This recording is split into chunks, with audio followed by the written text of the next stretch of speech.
नमस्कार। आकाशवाणी जयपुर अजमेर से प्रस्तुत है प्रादेशिक समाचार।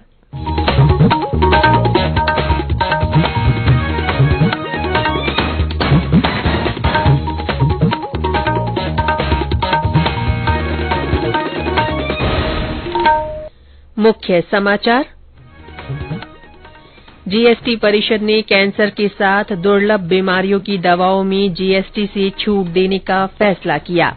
15वीं विधानसभा के 8वें सत्र की बैठक 14 जुलाई से होगी आयोजित। राष्ट्रपति द्रौपदी मुर्मू सत्र को करेंगी संबोधित। देश का महत्वाकांक्षी चंद्रयान 3 14 जुलाई को श्रीहरिकोटा से छोड़ा जाएगा। और प्रदेश में मानसून की बारिश का मौजूदा दौर फिलहाल थोड़ा कम हुआ। जल भराव की स्थिति सुधरने से लोगों को राहत।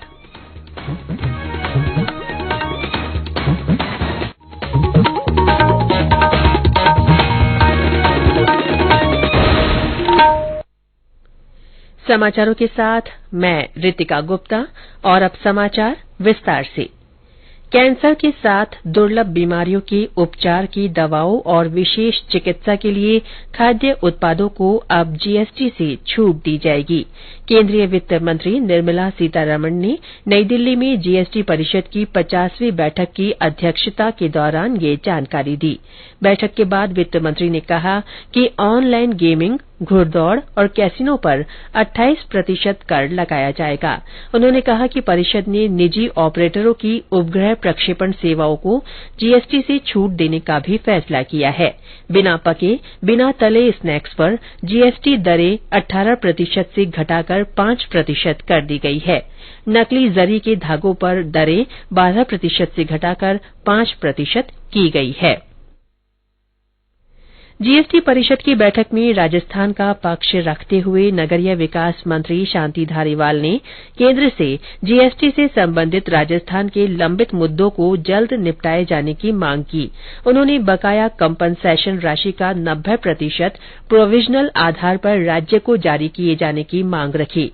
श्री धारीवाल ने कहा कि इससे राज्य सरकार राज्य के वित्तीय प्रबंधन को बेहतर बना सकेगी। श्री धारीवाल ने तंबाकू उत्पादों के निर्माताओं के संबंध में विशेष प्रक्रियाओं को लेकर भी राज्य का मत रखा और तंबाकू उत्पादों के उपभोग पर प्रभावों के संबंध में अध्ययन किए जाने का आग्रह किया।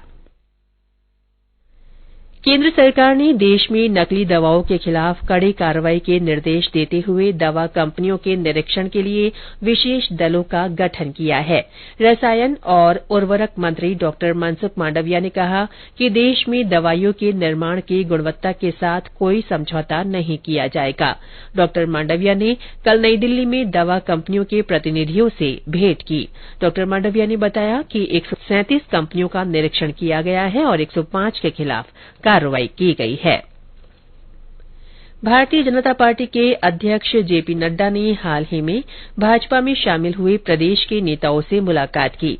ये नेता प्रधानमंत्री नरेंद्र मोदी के नेतृत्व में सेवा, सुशासन और गरीब कल्याण की नीतियों से प्रेरित होकर भाजपा में शामिल हुए हैं। एक ट्वीट में श्री नड्डा ने विश्वास जताया कि इन नेताओं के पार्टी में शामिल होने से राष्ट्र निर्माण, राज्य के विकास और सार्वजनिक सेवा के लिए भाजपा का संकल्प और मजबूत होगा। 15वीं विधानसभा के 8वें सत्र की बैठक 14 जुलाई से आयोजित की जाएगी।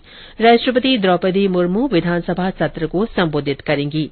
राज्य सरकार के मौजूदा कार्यकाल का ये अंतिम सत्र रहेगा। सत्र में कानून व्यवस्था, महिला अत्याचार और किसानों को मुआवजे सहित कई महत्वपूर्ण मुद्दों के छाये रहने की संभावना है। सत्र के दौरान प्राप्त होने वाले प्रस्तावों के जवाब सही समय पर भिजवाने के लिए जिला मुख्यालय पर कंट्रोल रूम की स्थापना की गई है। कंट्रोल रूम छुट्टी के दिन भी काम करेंगे। ये समाचार आकाशवाणी जयपुर अजमेर से प्रसारित किए जा रहे हैं। देश का महत्वाकांक्षी चंद्रयान-3 14 जुलाई को श्रीहरिकोटा के सतीश धवन अंतरिक्ष केंद्र से छोड़ा जाएगा। केंद्रीय परमाणु ऊर्जा और अंतरिक्ष राज्य मंत्री डॉ जितेंद्र सिंह ने कहा कि चंद्रयान-3 विश्व के लिए चांद पर नई संभावनाओं का द्वार खोलेगा। डॉ सिंह ने कहा कि पूरी दुनिया चंद्रयान-3 को बड़ी आशा के साथ देख रही है। उन्होंने कहा कि चंद्रयान-3 मिशन चांद के एक कदम और करीब जाने का संकेत है। ये मिशन इस सत्य का भी परिचायक है कि भारत अन्य देशों से पीछे नहीं है। चंद्रयान-3 न केवल चांद से चांद का अवलोकन करेगा, बल्कि ये चांद से पृथ्वी पर भी नजर रखेगा। झुंझुनू रेलवे स्टेशन पर अमृत भारत स्टेशन योजना के तहत करीब 15 करोड़ रुपए के विकास कार्य कराए जाएंगे। उत्तर पश्चिम रेलवे के मंडल रेल प्रबंधक ने बताया कि इस राशि से स्टेशन पर यात्री सुविधाओं के साथ रूफ टॉप प्लाजा, लंबे प्लेटफॉर्म, गिट्टी रहित ट्रैक और पार्किंग जैसी आधुनिक सुविधाएं विकसित की जाएंगी। इसके अलावा शहर से जुड़ी हुई कलाकृतियां, लिफ्ट और दिव्यांगों की सुविधा के काम भी किए जाएंगे। मंडल रेल प्रबंधक ने स्टेशन पर सेफ्टी ड्राइव का निरीक्षण किया और अधिकारियों को तय समय पर काम पूरा करने के निर्देश दिए। महिला अत्याचारों पर अंकुश लगाने और उन्हें तत्काल कानूनी सहायता सहित अन्य सुविधाएं मुहैया कराने के लिए राज्य सरकार प्रदेश के 205 पुलिस थानों में महिला सुरक्षा सहायता केंद्र खोलेगी। इसमें अजमेर जिले के 9 पुलिस थानों का चयन किया गया है, जबकि जयपुर में ऐसे 28 केंद्र खोले जाएंगे। राज्य के पुलिस महानिदेशक ने इसके आदेश जारी कर दिए हैं। महिला सहायता केंद्र के लिए फर्नीचर, स्टेशनरी और अन्य सामान पुलिस ही मुहैया कराएगी। इन केंद्रों का संचालन सामाजिक संस्थाओं की ओर से कराया जाएगा। राज्य सरकार ने हर महिला सुरक्षा केंद्र के लिए 5 लाख का बजट मंजूर किया है। एक केंद्र में 2 महिलाओं की नियुक्ति की जाएगी। प्रदेश में मानसून की बारिश का मौजूदा दौर फिलहाल थोड़ा कम हो गया है। हालांकि रविवार से शुरू हुआ वर्षा का सिलसिला कल शाम तक भी रुक रुक कर चलता रहा, लेकिन अधिकांश जगह पर धूप खिली रहने से लोगों को राहत मिली है। मौसम विभाग ने दक्षिणी भागों में आज भी कुछ स्थानों पर हल्की से मध्यम बारिश की संभावना जताई है। विभाग ने कोटा और बूंदी जिलों के लिए आज के लिए येलो अलर्ट जारी किया है। इस बीच राजधानी जयपुर में सोमवार को हुई तेज बारिश के बाद भरा पानी अब उतरने लगा है। हरियाणा में तेज बारिश के बाद ओडू हेड से छोड़ा गया पानी हनुमानगढ़ में प्रवेश कर गया है। घग्गर नदी के जलग्रहण क्षेत्र में हुई अच्छी बारिश से कई सालों बाद बड़ी मात्रा में नदी में पानी आया है। हमारे हनुमानगढ़ संवाददाता ने बताया कि घग्गर में पानी आने से जिले के किसानों के चेहरों पर चमक आ गई है। वहीं प्रशासन ने सतर्कता बढ़ा दी है। हरियाणा के ओटू हेड से सोमवार को घग्गर में छोड़ा गया पानी देर रात टिब्बी क्षेत्र में प्रवेश कर गया। घग्गर के जलग्रहण क्षेत्रों में अच्छी बरसात के कारण कई सालों के बाद भारी मात्रा में पानी आने की संभावना के चलते जहां धान उत्पादक किसानों में खुशी है, वहीं प्रशासन अलर्ट मोड पर है। सोमवार देर रात तलवाड़ा झील के पास हरियाणा सीमा से घग्गर के पानी ने जिले में प्रवेश किया। घग्गर में पानी आने से सिंचाई पानी की कमी से जूझ रहे धान उत्पादक किसानों को सिंचाई पानी मिल सकेगा। इस बार घग्गर में पिछले वर्षों की तुलना में काफी ज्यादा पानी आने की संभावना के चलते अधिकारी व कर्मचारी भी अलर्ट पर है। 1993 के बाद इस बार मौसम विभाग ने भारी बारिश का अलर्ट जारी किया है। इसे देखते हुए नदी के आसपास के निचले इलाकों में रहने वाले व्यक्तियों को सुरक्षित स्थानों पर जाने की सलाह दी है। इस साथ ही सिंचाई विभाग को लगातार मॉनिटरिंग करने तथा पानी भरने के स्थलों को चिन्हित करने तथा अपडेट करने के निर्देश दिए हैं। मैना देवी, आकाशवाणी समाचार, हनुमानगढ़।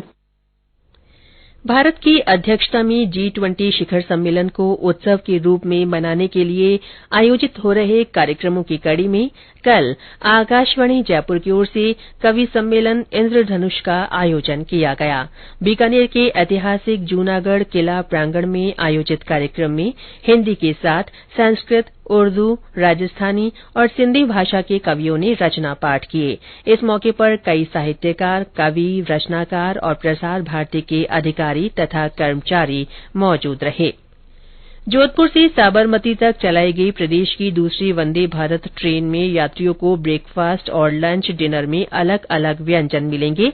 जोधपुर रेल मंडल के वरिष्ठ DCM विकास खेड़ा ने बताया कि गाड़ी में यात्रियों को स्थानीय व्यंजनों का स्वाद लेने का मौका मिलेगा। इनमें जोधपुर का प्रसिद्ध मिर्ची बड़ा, लस्सी, घेवर, माखन वड़ा और मालपुआ भी दिया जाएगा। और अंत में मुख्य समाचार एक बार फिर। जीएसटी परिषद ने कैंसर के साथ दुर्लभ बीमारियों की दवाओं में जीएसटी से छूट देने का फैसला किया है। 15वीं विधानसभा के 8वें सत्र की बैठक 14 जुलाई से आयोजित की जाएगी। राष्ट्रपति द्रौपदी मुर्मू सत्र को संबोधित करेंगी। देश का महत्वाकांक्षी चंद्रयान-3 14 जुलाई को श्रीहरिकोटा से छोड़ा जाएगा। और प्रदेश में मानसून की बारिश का मौजूदा दौर फिलहाल थम गया है। जल भराव की स्थिति सुधरने से लोगों को राहत मिली है। इसके साथ ही प्रादेशिक समाचार बुलेटिन समाप्त हुआ। नमस्कार।